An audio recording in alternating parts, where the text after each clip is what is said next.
Baalzebul, the lord of the seventh and possibly the most infamous and greedy archdevil save for Asmodeus himself. Another archdevil fallen from grace. He was formerly an archon known as Triel, but is now the lord of the seventh layer of hell, Malodemini. He was formerly known as the Lord of the Flies because of how tightly he wove his webs of intrigue, but after the reckoning he was punished by Asmodeus to deal with quite the unsightly transformation, earning him a new title, the Slug Archduke. And I mean, honestly, just look at him. There is a catch to this new form though, which we will get to in just a second.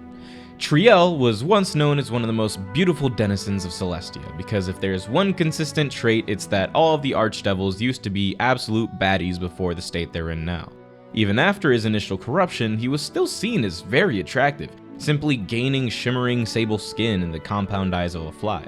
It wasn't until after his part in the reckoning that Asmodeus put a curse on him to turn him into the Slug Archduke we know today, a 25-foot tall slug infamously unpleasant to look at even by devil standards. His body glistened with mucus, and thanks to his curse, wherever he would go, fecal matter and rancid filth would manifest in piles behind his steps. I was not lying when I said this might be the most disgusting of the layers.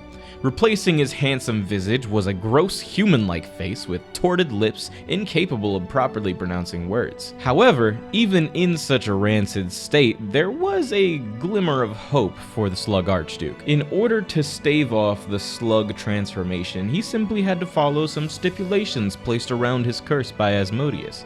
A retroactive curse that turned him into a slug for 1 year for every lie he had told to another devil. Though even without being able to lie, there is another curse that was placed on him by Asmodeus that states that any deal that he strikes will end with disaster befalling the associate. And then I guess just to put the cherry on top, Asmodeus also decided to turn his entire castle into a pile of excrement filled with filth and have his dominion of Malbolge stripped from him. Oh yeah, I forgot to mention that before he was in charge of Malodemini, he had a little bit of power in Malbolge through someone who worked under him. But recently, he has turned back to his old, beautiful, fly-like form, as his vanity forbade him from further extending the duration of his punishment. Shoot, I'd be nothing but truth too if every lie I told made me look like that. But despite looking like a laughingstock, he was nothing to sneeze at. He was powerful enough to speak unholy words and even cast wish. And of the 6 copies of the Book of Vile Darkness, at least 1 contained pages added by him. You know, the book that literally embodies evil itself? But while he is powerful, if there's one phrase that exemplifies his legacy, it's failure in pursuit of perfection. Malodemini, his home, was once a beautiful landscape with grand old cities, roads, bridges, and anything you would imagine that would exemplify a sort of grandiose kingdom. But regardless of how beautiful they looked, he was never content with the cities that were built. Upon completion, new cities were eventually just destroyed again, and he demanded the construction begin anew. Just like when he attempted to dethrone Asmodeus, he could always envision his victory, but never bring it to fruition. The result? Malodemini became a druid's worst nightmare, a defiled, suffering, and robbed of nature. A blood-black sky with strip mines that scarred the lands like wounds and leaked polluted gas.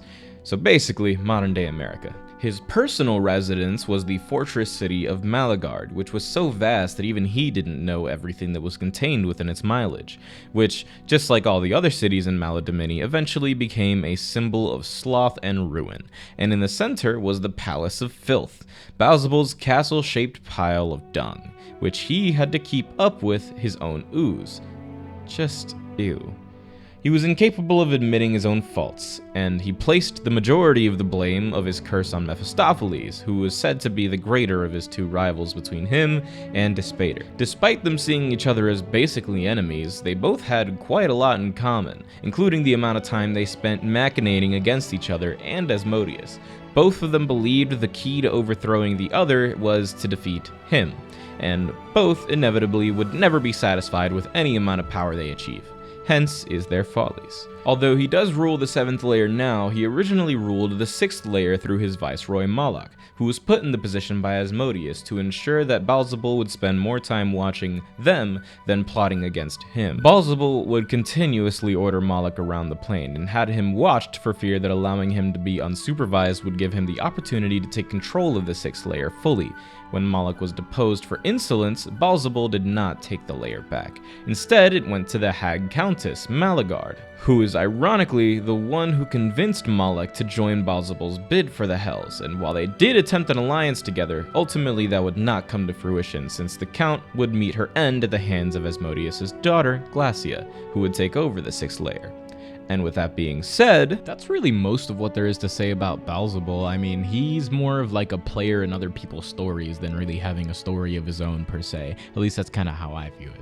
But, I mean, hey, he's still got some pretty interesting facets to him, so I would say, why not run him in one of your games? I'm sure there are plenty of angles you could go for. With that being said, if you enjoyed this video, like, comment, subscribe. I know it was a bit shorter than the other ones.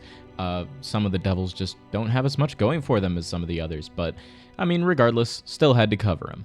If there's anyone else you'd like to see me make a video of, let me know. All the other devils are still already on their way, and they'll be here shortly as the weeks go on.